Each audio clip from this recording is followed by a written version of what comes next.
Opening with the king's pawn controls the center and opens up the light-squared bishop and queen, often leading to sharp games.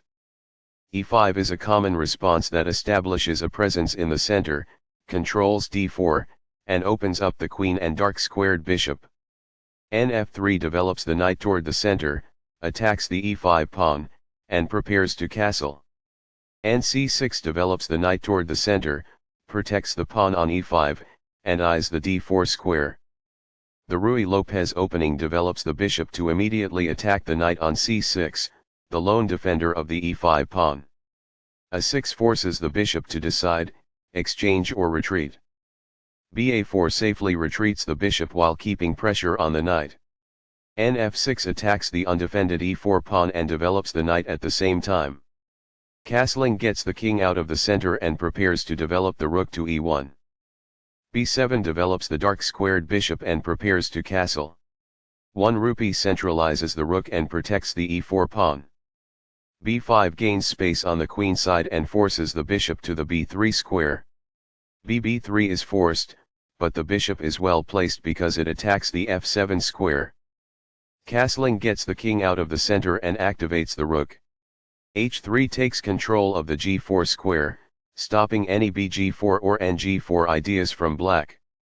nb8 retreats the knight in order to relocate it to d7, black plans to fianchetto the light-squared bishop on b7 and doesn't want the knight to block it on c6. d4 attacks the e5 pawn, controls the center and opens the diagonal for the dark-squared bishop to develop. nbd7 develops the knight toward the center, defends the e5 pawn and keeps the a8h1 diagonal open for black's light-squared bishop. nbd2 develops the knight toward the center and protects the e4 pawn. bb7 puts the bishop on the long diagonal in a move called a fianchetto. bc2 retreats with the bishop to defend the e4 pawn. re8 moves the rook to a central file and frees the f8 square for black's pieces. This moves the bishop to a better location, allowing it to control more squares. This protects an underdefended pawn that is under attack. It is the last book move. This is not the right idea. It is an inaccuracy. This ignores an opportunity to develop a rook off its starting square. It is an inaccuracy. This maintains the balance in material with a good trade. It is best. This reveals an attack on a rook. It is excellent. After all captures, this is an equal trade. It is excellent. Takes back. It is excellent. A very strong play. It is excellent. There were worse moves, but also something much better. It is an inaccuracy. This maintains the balance in material with a good trade. It is best. Recaptures. It is best. This develops a bishop off its starting square, getting it into the action. It is good. This moves the bishop to a more active square, making it gain scope. It is excellent.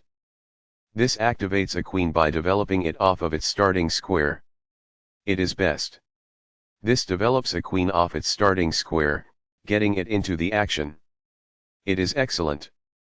This is not the best. It is an inaccuracy. This threatens to take an outpost with a knight. It is good. That's not a mistake, but it's not the best move either. It is good. That's a sensible reply.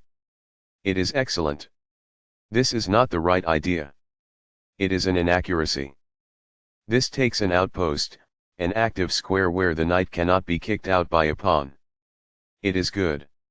This allows the opponent to take an open file with a rook. It is an inaccuracy. This ignores an opportunity to take an open file with a rook. It is an inaccuracy. There were worse moves, but also something much better. It is an inaccuracy. This threatens to fork pieces. It is good. This is an equal trade. It is good. This maintains the balance in material with a good trade. It is best. This is an equal trade. It is excellent. Balanced. Neither player ever had an advantage. That game was pretty competitive. Both players had an amazing opening. That was an incredible middle game by both players.